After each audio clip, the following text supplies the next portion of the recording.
नमस्कार मंडळी. वय वाढल्यानंतर अनेक ज्येष्ठ नागरिकांचे हातपाय बधीर होणे, मुंग्या येणे, पायांमध्ये कमजोरी जाणवणे, गुडघे दुखणे, टाचांमध्ये वेदना होणे किंवा थोडे चालले तरी पाय थकणे अशा समस्या जाणवतात. अनेक वेळा आपण या त्रासांकडे दुर्लक्ष करतो आणि म्हणतो वय झालंय म्हणून होत असेल. पण मंडळी, प्रत्येक वेदना किंवा बधीरपणा फक्त वयामुळेच होतो असे नाही. शरीराला योग्य पोषण, पुरेशी हालचाल, पाणी आणि विश्रांती मिळणे महत्त्वाचे आहे. आजच्या व्हिडिओमध्ये आपण स्वयंपाकघरात सहज उपलब्ध असलेल्या काही पदार्थांचा आहारात योग्य प्रकारे समावेश कसा करायचा, तसेच ज्येष्ठ नागरिकांनी कोणत्या साध्या सवयी ठेवाव्यात हे पाहणार आहोत. व्हिडिओ शेवटपर्यंत नक्की पहा. आहारात प्रथिने असणे महत्त्वाचे. वय वाढल्यानंतर शरीरातील स्नायूची ताकद कमी होऊ शकते. त्यामुळे पाय कमजोर वाटणे किंवा चालताना थकवा जाणवू शकतो. यासाठी आहारात डाळी, कडधान्ये, मूग, हरभरा, दूध किंवा दही यासारखे प्रथिनयुक्त पदार्थांचा योग्य प्रमाणात समावेश करा. तीळ आणि इतर पौष्टिक पदार्थ. तिळामध्ये काही महत्त्वाची खनिजे आणि चांगले फॅट्स असतात.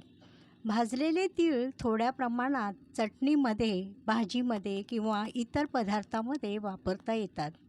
पण लक्षात ठेवा, एखादा पदार्थ खाल्ल्याने हातपाय बधीर होण्याचा त्रास लगेच बरा होतो असा दावा करता येत नाही. हा फक्त संतुलित आहाराचा एक भाग आहे. बदाम, अक्रोड आणि बिया. बदाम, अक्रोड, जवस, भोपळ्याच्या बिया यासारख्या पदार्थांमध्ये विविध पोषक घटक असतात. म्हणून रोजच्या आहारात आपल्या शरीराला आणि आरोग्याला योग्य असतील अशा प्रमाणात त्यांचा समावेश करता येतो. पण जास्त खाल्ले तर जास्त फायदा असे नाही, प्रमाण महत्त्वाचे आहे.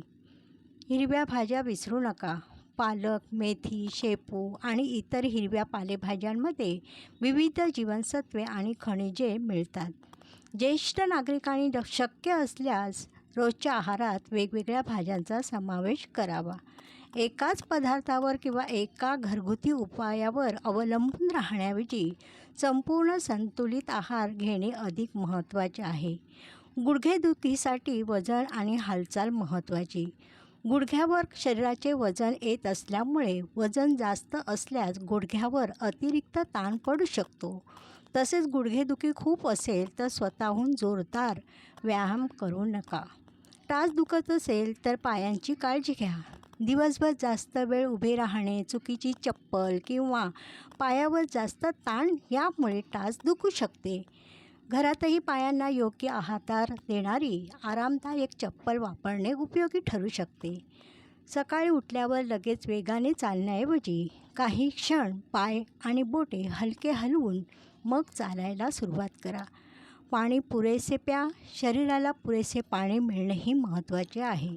एक अत्यंत महत्त्वाची सूचना मंडळी, हातपाय बधीर होणे किंवा कमजोरी यासाठी इंटरनेटवर सांगितलेला कोणताही रामबाण उपाय लगेच करून पाहू नका.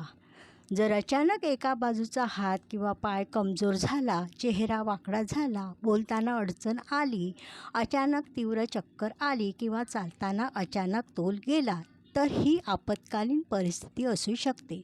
अशावेळी घरगुती उपाय न करता तातडीने वैद्यकीय मदत घ्या. मंडळी, निरोगी राहण्यासाठी महागड्या गोष्टींचीच गरज असते असे नाही. आपल्या स्वयंपाकघरातील पौष्टिक पदार्थ, योग्य प्रमाणात आहार, पुरेसे पाणी, नियमित आणि संतुलित हालचाल, चांगली झोप आणि वेळेवर वैद्यकीय तपासणी या छोट्या सवयी शरीरासाठी खूप महत्त्वाच्या आहेत. घरगुती टिप्स आरोग्याची काळजी घेण्यासाठी मदत करू शकतात, पण आजाराचे निदान आणि उपचार डॉक्टरच योग्य प्रकारे करू शकतात. तुमच्या घरातील ज्येष्ठ व्यक्तींना ही माहिती नक्की सांगा. व्हिडिओ आवडला असेल तर लाईक करा. आपल्या कुटुंबातील ज्येष्ठ व्यक्तींसाठी हा व्हिडिओ शेअर करा आणि अशाच उपयुक्त मराठी आरोग्य टिप्ससाठी चॅनलला सबस्क्राईब